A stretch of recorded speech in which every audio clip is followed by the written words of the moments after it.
Bueno, esta es la práctica de laboratorio número 1. Somos el grupo número 8. Acá estamos los integrantes y empezaremos con el experimento número 1, el cual nos dice qué factores influyen en la difusión de una molécula en una solución. En este caso, pues es la temperatura. Nos piden que en dos vasos coloquemos agua, una a temperatura ambiente y la otra caliente. Entonces acá tenemos el agua con temperatura ambiente y acá caliente. Tenemos el colorante. Nos piden que agreguemos el colorante al agua y veamos cuál se disuelve con mayor velocidad. Y pues acá podemos ver en esta imagen que el colorante se disuelve con mayor velocidad en el agua caliente. Bueno, entonces nos preguntan que cuál es el vaso en el que se disolvería con mayor velocidad.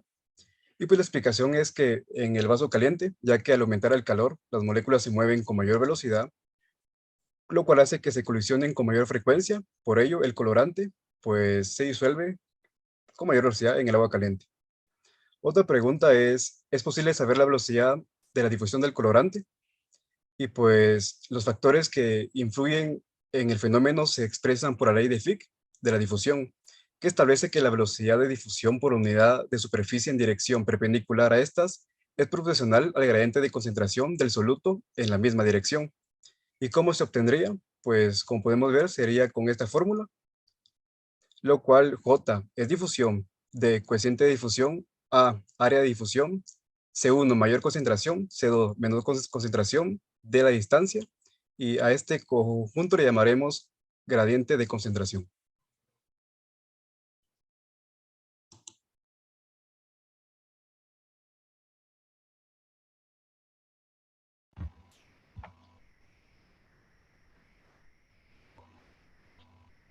Ok, en este caso pues yo les estaré hablando sobre el experimento número 2, el cual pues nos retrata lo que es el procedimiento de la ósmosis simple. Este pues es un procedimiento natural que no conlleva ningún ejecución de energía, el cual consiste en el traslado de un solvente hacia el lado donde tenemos más soluto. En el caso del experimento pues sería al lado interno del huevo, debido a que pues le colocamos una pajilla con un poco de tinte, ¿verdad? El cual representa el soluto. En este caso pues el agua que está en el vaso ingresó a través de la membrana semipermeable del huevo, haciendo elevarse la cantidad del tinte en la pajilla. Si pudiéramos acercarlo un poquito en la última imagen, por favor, podríamos observar cómo y hacer una comparación de la primera fotografía, donde teníamos apenas 9 milímetros de tinte en la pajilla, hacia la última fotografía, donde ya tenemos hasta 68 milímetros sobre el nivel del propio tinte, ¿verdad? Esto debido a que el agua tiende a trasladarse a donde hay más cantidad de soluto, en este caso dentro del huevo, ¿verdad?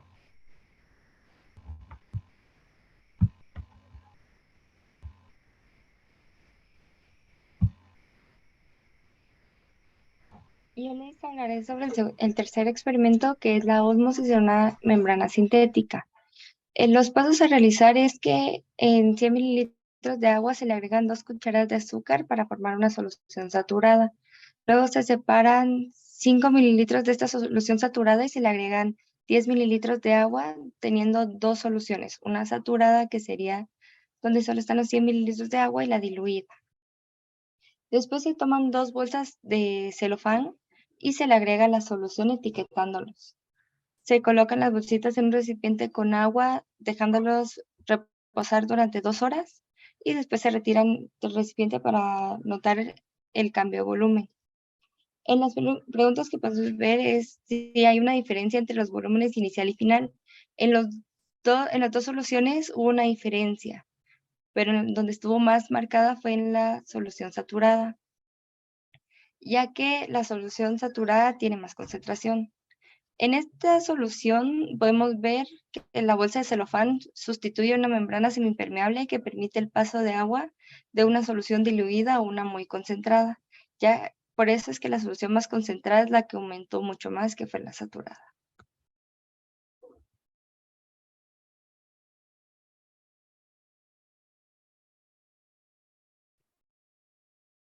yo les voy a hablar de lo que viene siendo el experimento número 4, el cual es difusión en 2D.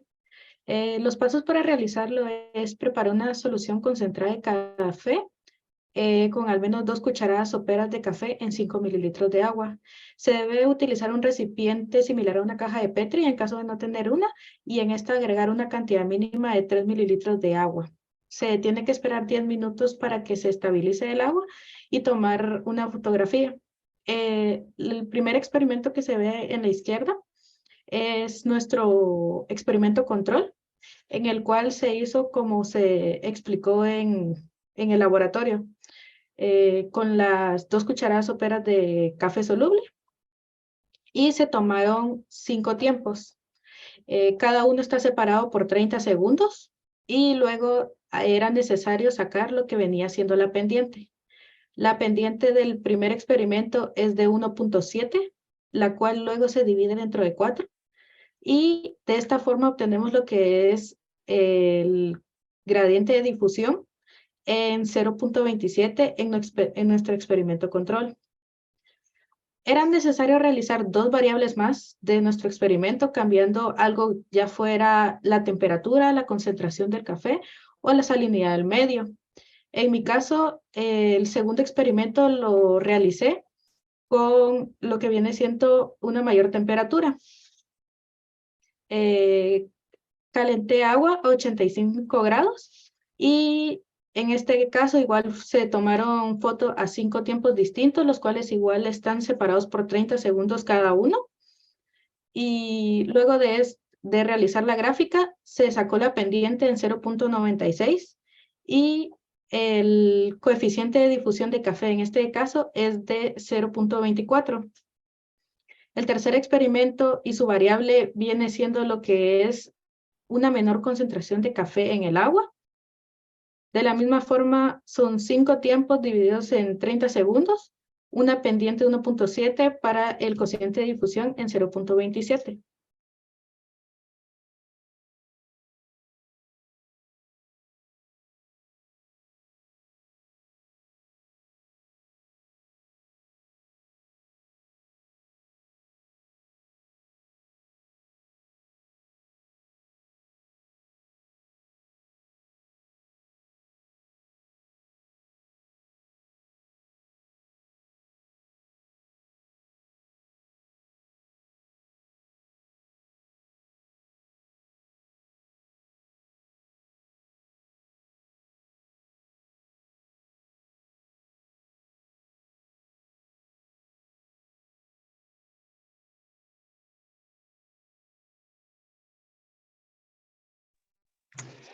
Lo siento.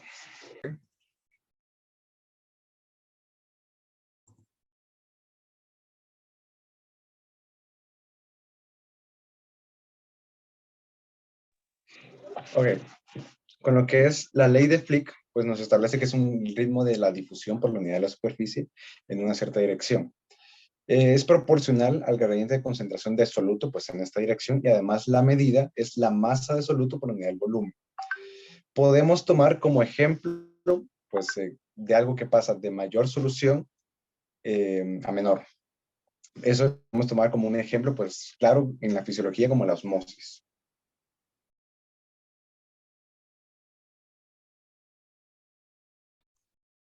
En la ley de Fourier podemos decir que es un proceso que se encarga de la conducción de calor de una mayor temperatura a una de menor temperatura. También es proporcional en lo que es en el flujo de la velocidad que va a tener. En la aplicación en fisiología podemos hablar sobre la radiación, conducción, temblor para aumentar la temperatura en los músculos. Se puede evidenciar claramente, por ejemplo, cuando la sudoración de la piel en la regulación del cuerpo y mecanismos de retroalimentación neural que se pueden encontrar en el hipotálamo.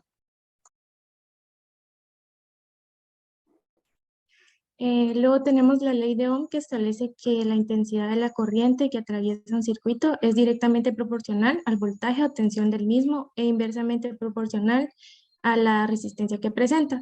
Es decir, que la ley de Ohm se usa para determinar la relación entre tensión, corriente y resistencia en lo que es un circuito eléctrico. Y luego en la aplicación de la fisiología humana, tenemos que este se utiliza para poder reconocer el peligro ante una descarga, ya que va a depender de la resistencia del cuerpo humano. Por ejemplo, si tomamos el cuerpo humano como la resistencia y este es sometido a una descarga, la intensidad de esta depende directamente de la tensión y resistencia, ya que mayor tensión, mayor resistencia. La ecuación de Stirling explica el rol de las fuerzas hidroestáticas y oncóticas, llamadas también fuerzas de Stirling, en el movimiento del flujo a través de la membrana capilar. Este se utiliza para comprender el intercambio de líquidos a través de la membrana endotelial, pero factores como la superficie vascular perfundida y de menor grado, el drenaje linfático, pueden desempeñar un papel importante en la filtración transcapilar del fluido.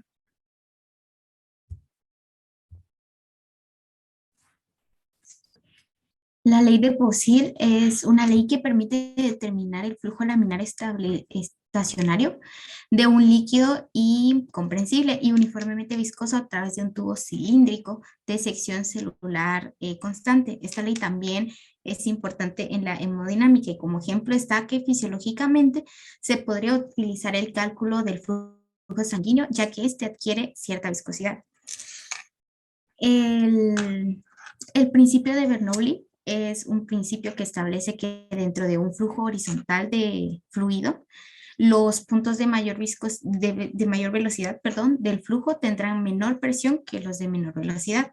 Y como ejemplo está que la fisiología cardiovascular es un ejemplo donde se aplica este principio. Este principio nos explica cómo un líquido ideal, en este caso la sangre, fluye a través de los roles con las paredes arteriales de las venas y capilares. El principio de Bernoulli también aplica en el sistema respiratorio. Este se aplica para poder explicar y entender la fluidez con el que pasa aire cuando está pasando por conductos como la faringe, la laringe y la tráquea.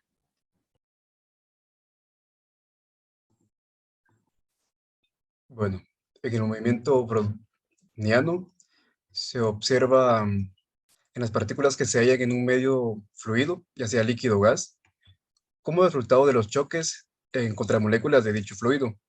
Y pues un ejemplo en la fisiología sería que de esta manera los iones y otras moléculas interactúan para moverse a través de la membrana y con esto mantener la homeostasis de la célula.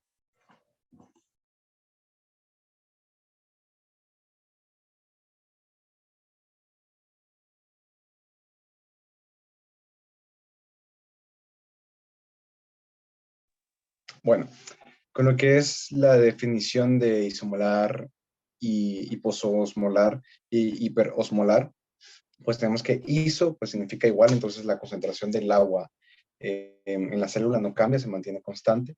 Lo que es hipomolar, tenemos de que hipo pues es menos, entonces tenemos mayor concentración fuera de la célula y dentro de la célula es menor. Y cuando es hiper, pues tenemos mucha más concentración en la célula que fuera de la célula. Un ejemplo de lo que puede ser isomolar, pues es de que las soluciones son importantes en la rehidratación y pues en la intervascularización de la situación de la hemorragia y pues la pérdida masiva de líquido. Incluye una solución salina, pues podemos usar una solución salina, pues gotas en los ojos para refrescarlo y es así. En lo que es la hipoosmolar, pues es como digo, una administración excesiva de líquidos hacia afuera, pues, de la célula.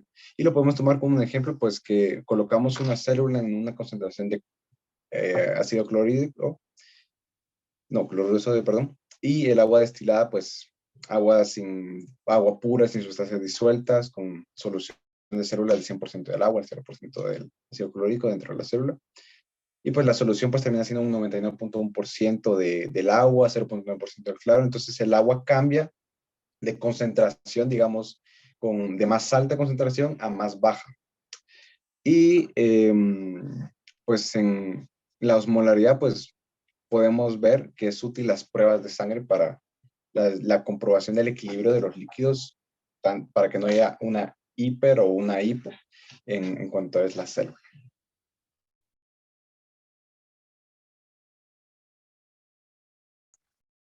En lo que es la definición de la osmolaridad plasmática, podemos decir que la concentración se refiere a la concentración total de las partículas activas que se encuentran en un litro de plasma.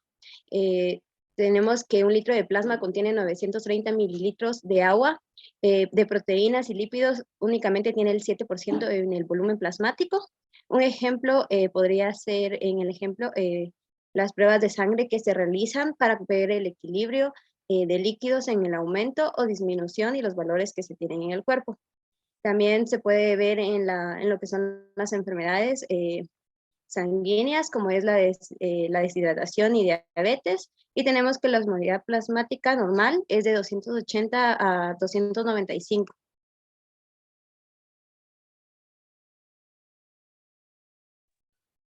Luego nos pide definir qué es electrolitos en cada compartimento y nombrar los más importantes y también indicar el potencial de NERS en cada uno. Los electrolitos son sustancias que se componen de iones. Cuando se disuelven en los líquidos del cuerpo, permite que la energía eléctrica pase a través de ellos. Los compartimentos corporales pueden ser intracelulares y también extracelulares. En el compartimento extracelular, los electrolitos principales son el sodio, calcio y bicarbonato. El potencial de NERS del sodio es de más 61, mientras que el del cloro es de menos 76.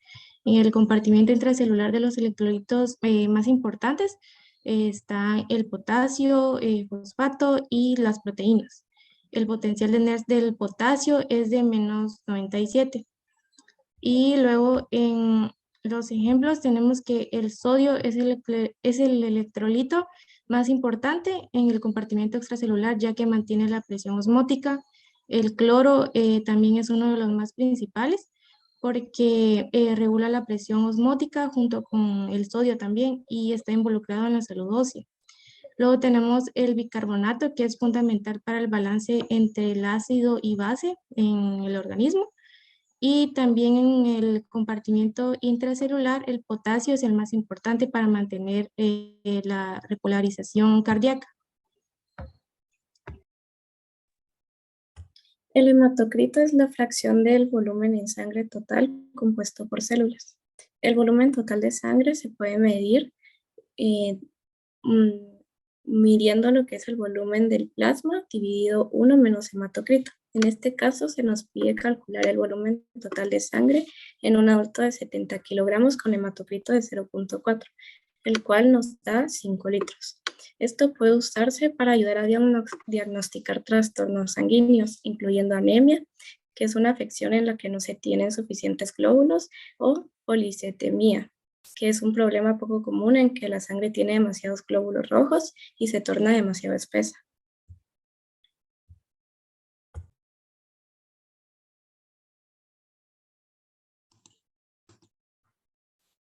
Y esta fue nuestra presentación. Gracias.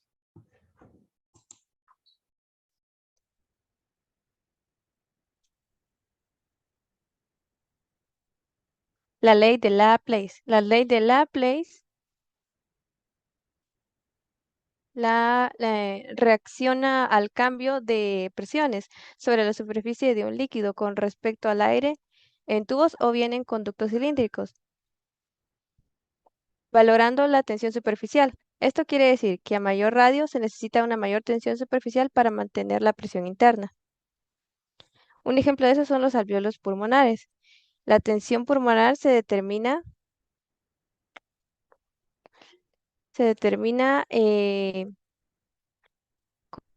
con la presión necesaria para inflarlos, considerando la diferencia de presión que se da durante la inhalación y la exhalación en el momento de la respiración.